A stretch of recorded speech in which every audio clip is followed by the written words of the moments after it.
Bismillahirrahmanirrahim. Assalamualaikum warahmatullahi wabarakatuh. Pemirsa yang budiman, selamat datang di kajian Kristologi bersama saya, Sani Munir. Kali ini saya akan menanggapi tuduhan Dr. Deki Ngadas terhadap umat Islam yang mengklaim bahwa Yesus hanya diutus Allah kepada Bani Israel. Dengarkan tuduhannya. Injil Matius ketika itu menyangkut jangkauan misi Yesus menampilkan data yang menarik. Di satu sisi ada teks-teks seperti Matius 10 ayat 5, waktu Yesus mengutus para muridnya dia berpesan, jangan menyimpang ke kota bangsa lain dan jangan memasuki kota orang Samaria, melainkan pergi kepada domba-domba yang hilang dari Israel. Nah, intonasi yang sama juga muncul di dalam konteks percakapan Yesus dengan perempuan Kanaan, Matius pasal 15 ayat 21 sampai 28. Di dalam ayat 24 menanggapi permintaan perempuan Kanaan itu, Yesus berkata, "Aku diutus hanya bagi domba-domba yang hilang dari Israel."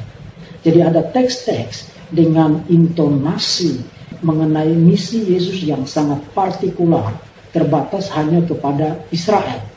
Dan bagian terakhir Injil Matius pasal 28 ayat 19 memuat imperatif, perintah dengan intonasi jangkauan misi yang universal, mencakup seluruh dunia, seluruh suku bangsa.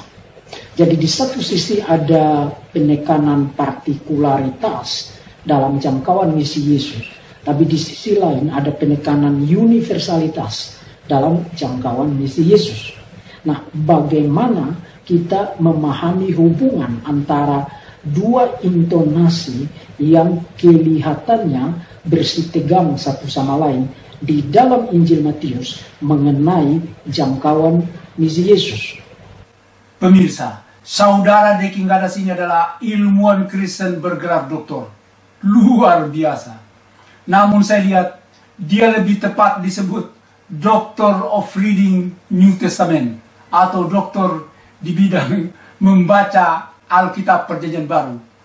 Karena dia hanya sekedar tahu membaca tapi tidak mengerti apa yang dia baca.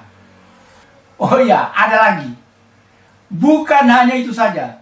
Saudara Deki Ngadas ini bisa juga disebut doktor istilah.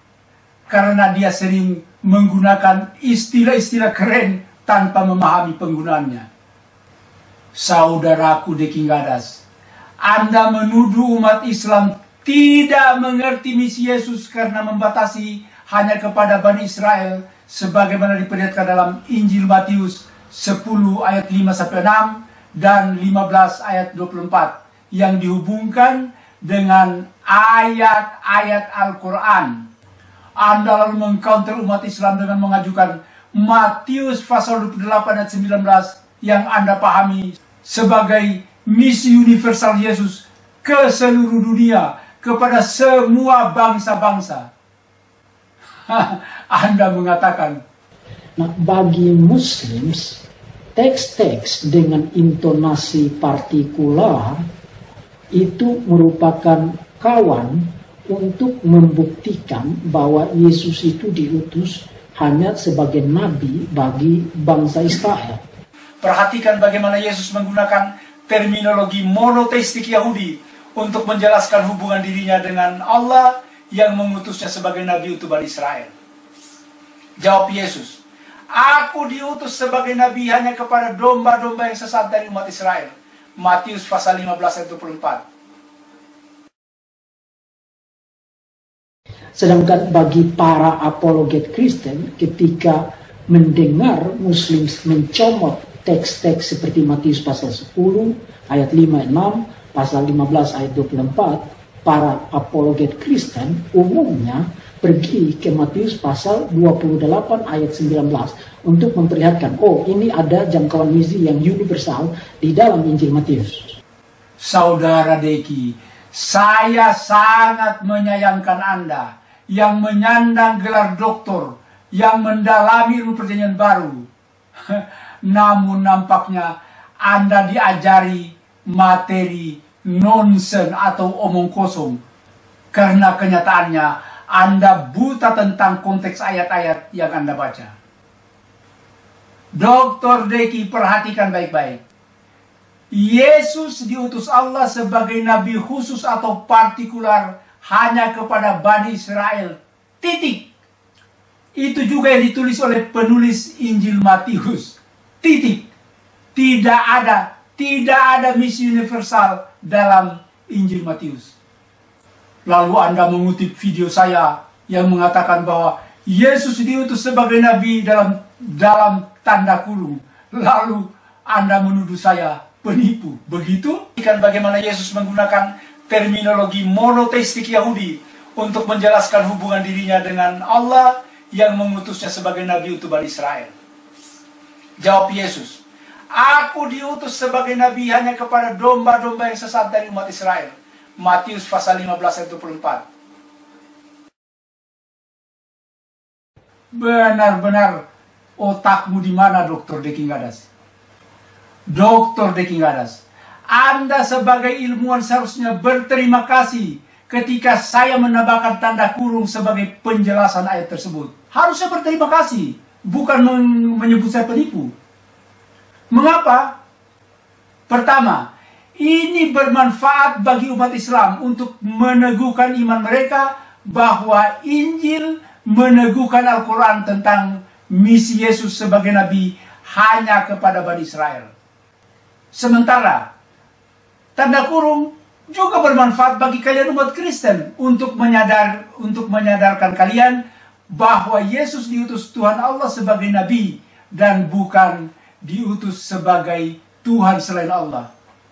Karena tidak mungkin Tuhan mengutus Tuhan, Deki. Ini adalah kunci untuk masuk surga menurut Yesus. Perhatikan ayatnya. Inilah hidup yang kekal atau masuk surga, yaitu bahwa mereka mengenal Engkau ya Allah, satu-satunya ilah atau Tuhan yang benar, dan mengenal Yesus Kristus yang Engkau utus. Diutus sebagai apa? Diutus sebagai nabi. Yohanes pasal 17 ayat 3. Lalu Anda dengan bangga mengatakan, sedangkan bagi para apologet Kristen, ketika mendengar Muslim mencomot teks-teks seperti Matius pasal 10 ayat 5-6, pasal 15 ayat 24, para apologet Kristen umumnya pergi ke Matius pasal 28 ayat 19 untuk memperlihatkan, oh ini ada jangkauan misi yang universal di dalam Injil Matius. Hai saudara Deki, master dan doktor yang mendalami perjanjian baru. Injil Matius pasal 28 ayat 19 yang Anda kutip ini adalah ayat palsu yang berada dalam kumpulan ayat-ayat palsu Matius pasal 28 ayat 16 sampai dengan 20. Yesus tidak pernah mengucapkan pernyataan tersebut, Deki. Dan penulis Injil Matius juga tidak pernah menulis seperti itu, tidak pernah. Itu perbuatan gereja itu. Saudara Deki, ayat ini adalah ayat palsu ciptaan gereja yang diinspirasi oleh Paulus lama setelah Injil Matius selesai ditulis. Dan celakanya, Anda buta dan tidak tahu sama sekali bahwa ayat ini adalah palsu. Kok dikutip lagi? Palsu lah. Ini benar-benar menyedihkan, Deki. Ini adalah stupidity alias kegoblokan yang memalukan. Memalukan.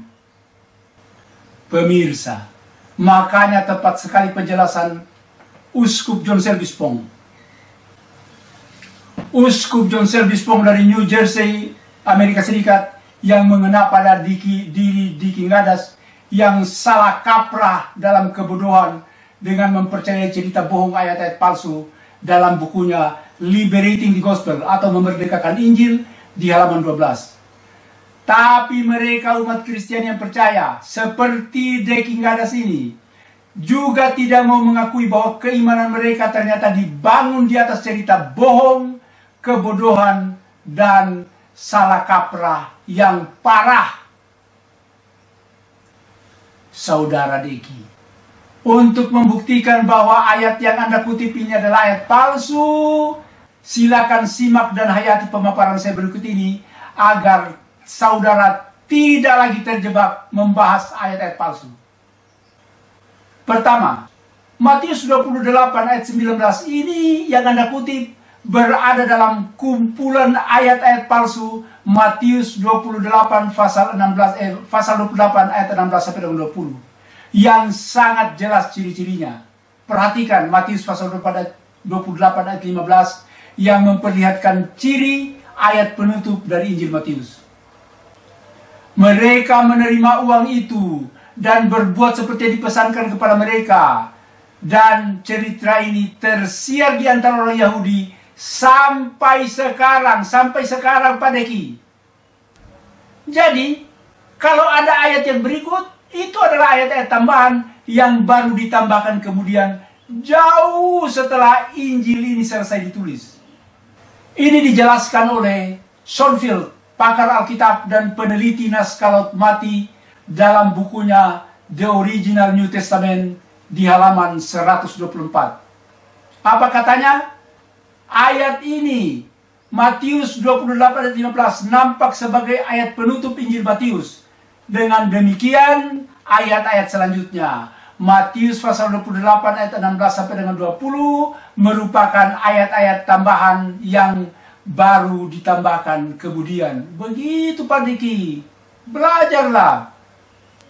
Yang kedua, perintah untuk menjadikan semua bangsa murid Kristus dalam Matius 28 ayat 19, sebagaimana yang dikutip oleh saudara Diki Gadas ini, bukan ucapan dan perintah Yesus, tapi adalah ciptaan Paulus Pak Diki, yang memanipulasi ajaran Tauhid Yesus untuk Bani Israel menjadi ajaran penyembah berhala untuk semua bangsa-bangsa. Ini dijelaskan dan disimpulkan oleh 74 pakar. 74 pakar Alkitab dari seluruh dunia yang dikomandani oleh Profesor Robert Funk, Direktur Departemen Pascasarjana Teologi di Vanderbilt University, dalam buku mereka The Five Gospel. The Five Gospel atau 5 Injil di halaman 25. Apa kata mereka? Perintah untuk menyampaikan kabar gembira ke seluruh dunia, Matius pasal 28 ayat 19 sampai dengan 20, adalah ciptaan Paulus. Ciptaan Paulus. Yang ketiga, baptislah mereka dalam nama Bapa dan Anak dan Roh Kudus, Matius pasal 28 ayat 19, yang Anda kutip ini adalah formula aneh. Aneh. Tidak pernah diajarkan Yesus dan tidak pernah dilakukan pembaptisan seperti itu di zaman Yesus. Paulus sendiri tidak tahu menahu dan tidak pernah melakukan pembaptisan seperti ini, Pak. Ini keterlaluan. Anda itu belajar di mana sih? Paul Tillich dalam bukunya A History of Christian Thought di halaman 18 mengatakan, pembaptisan adalah upacara untuk menjadi anggota gereja. Lalu dia atau para penyembah berhala ini dibaptis dalam nama Kristus. Nanti kemudian baru nama Tuhan Bapa dan Roh Kudus ditambahkan. Nanti kemudian. Jadi kesimpulannya Saudara Deki, janganlah terlalu sombong. Saya, Ustaz Insan Mokoginta dan Masud lebih paham tentang kepalsuan dan kesesatan ajaran ketuhanan Kristen dibanding Anda. Saudara Deki, belajar ya. Atau kalau Anda keberatan, silakan, saya tunggu. Sekian, bila taufiq wal hidayah. Wassalamualaikum warahmatullahi wabarakatuh.